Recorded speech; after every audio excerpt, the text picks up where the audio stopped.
अम्मा आप तो जानती है ना मैंने अपनी जिंदगी में कितनी तकलीफें गुजारी हैं। तो तलाक भी तो तुम अपनी मर्जी से लेकर आई थी, वहां रह लेती तो क्या हो जाता। रहने दें, अपने शौहर से मैंने क्या मांगा था?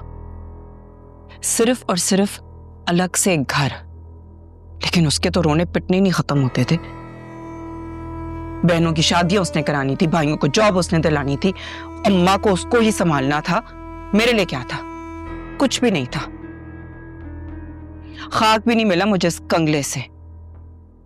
अब देखो सब कुछ है उसके पास, अभी भी तो भाई के दर पर बैठी हो। शोहर के सर पर रहती तो आज बसा बसाया घर तुम्हारे पास होता, लेकिन तुमसे तो सब्र ही नहीं होता। सब्र ही तो कर रही हूं, इसी वजह से तो यहां बैठी हूं कि ये सब कुछ मेरे ही बच्चों को मिलेगा। लेकिन मुझे तो कुछ समझ ही नहीं आ रहा है। और अब देखिए अपनी पोती को, 2 दिन से वापस आई है और मेरी बेटी को भड़का रही है कि उस मुनव्वर से शादी कर ले।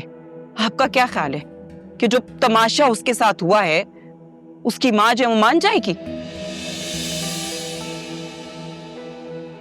वैसे भी बहुत तेज लगती मुझे उसकी मां। तो वही एक रह गया कि सारे जहां में? कहीं और कोशिश करो, तलाश करो। कर रही हूँ अम्मा, कोशिश कर रही हूँ। अब आप दुआ करें। दुआओं से सिर्फ नहीं होता, अमल से भी काम होता है। ढूंढो, कोशिश करो, मिल जाएगा कोई अच्छा रिश्ता। कर रही हूँ कोशिश। रिश्ते उम्र से मिलते हैं, उम्र बढ़ती जा रही रक्षी की। तो लगती तो छोटी है ना। लगती छोटी है तो क्या हुआ, सारा से 4 साल बड़ी है। कर रही हूँ कोशिश। अच्छा वो बताएं, आपकी संजीदा से आखिरी कब बात हुई थी? कब आ रही है वो वापस पाकिस्तान? अभी तो टाइम है उसके आने में। पूछे उससे, कभी उसको अपनी बहन की याद नहीं आती? वो भी यही कहती, फरहत आपा मुझे याद नहीं करती। इतना अरसा हुआ है उससे मिले, बात किए। अब जब आप अगली दफा बात करेंगी ना उससे, बोलिएगा कि मुझे कॉल करे जरूर।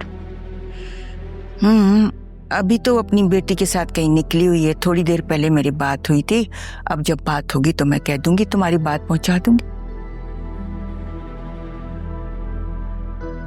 अब ये बात आप भाईजान को ना बता दीजिएगा कि मैं संजीदा के बारे में पूछ रही थी। अरे तुम न बताओ तो कौन बताएगा? तुम ही चमची बनकर फिरती रहती हो, भाईजान ये बात वो बात, तुम मत बताना। मैं क्यों बताऊंगी? तो आपको बोल रही हूँ। मैं नहीं बताऊंगी, मैं पागल हुई हूं।